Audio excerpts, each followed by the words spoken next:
Hello everyone, আজ আমরা জানব ব্ল্যাক হোল সম্পর্কে। ব্ল্যাক হোল হলো মহাকাশের এমন একটি বস্তু বা অঞ্চল যার মাধ্যাকর্ষণ শক্তি এতটাই বেশি যে কোনো কিছুই, এমনকি আলো, এর টান বা মাধ্যাকর্ষণ শক্তি এড়াতে পারে না। একবার এর মধ্যে কোনো কিছু চলে গেলে আর ফেরত আসে না। এর সামনে যা কিছুই আসে তা নিজের মধ্যে বিলীন করে ফেলে। এর জন্য একে মহাকাশের দানবও বলা হয়। যখন কোনো নক্ষত্র মারা যায়, অর্থাৎ পারমাণবিক জ্বালানি শেষ করে ফেলে, তখন সেই নক্ষত্র আর শক্তি সঞ্চালন করতে পারে না। ফলে এর বাইরের স্তর সুপারনোভা বিস্ফোরণের মাধ্যমে বহিষ্কৃত হয় ও এর কোর বা কেন্দ্র সেই নক্ষত্রের মাধ্যাকর্ষণ শক্তির কারণে ভেঙে একটি বিন্দুতে সংকুচিত হতে থাকে, যার ফলে একটি ছোট্ট স্থানে অত্যাধিক বড় ঘনত্ব ও মাধ্যাকর্ষণ শক্তির জন্য সেটি ব্ল্যাক হোলে পরিণত হয়। তাছাড়া একটি সুপারম্যাসিভ ব্ল্যাক হোল বিজ্ঞানীদের মতে অনেকগুলো ব্ল্যাক হোলের সমন্বয়ে তৈরি হয়।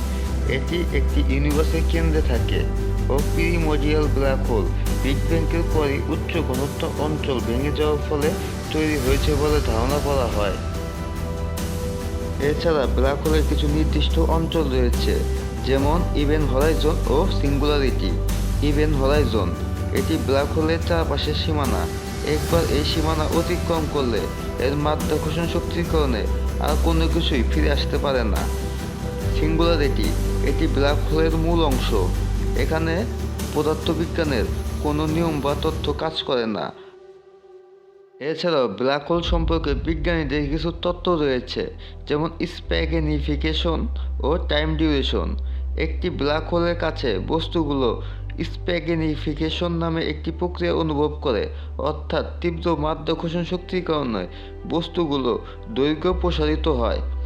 তাছাড়া কিছু বিজ্ঞানীদের মতে ব্ল্যাক হোলের কাছে সময় ধীর হয়ে যায়, অর্থাৎ স্বাভাবিকের তুলনায় আস্তে সময় অতিবাহিত হয়, যা আইনস্টাইনের তত্ত্বের উপর ভিত্তি করে বলা হয়।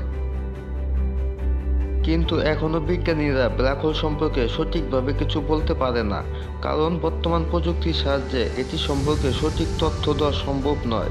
এগুলো বিজ্ঞানীদের অনুসন্ধানের ভিত্তিতে ধারণা মাত্র। যদি ভিডিওটি ভালো লেগে থাকে তাহলে like, subscribe, share and comment.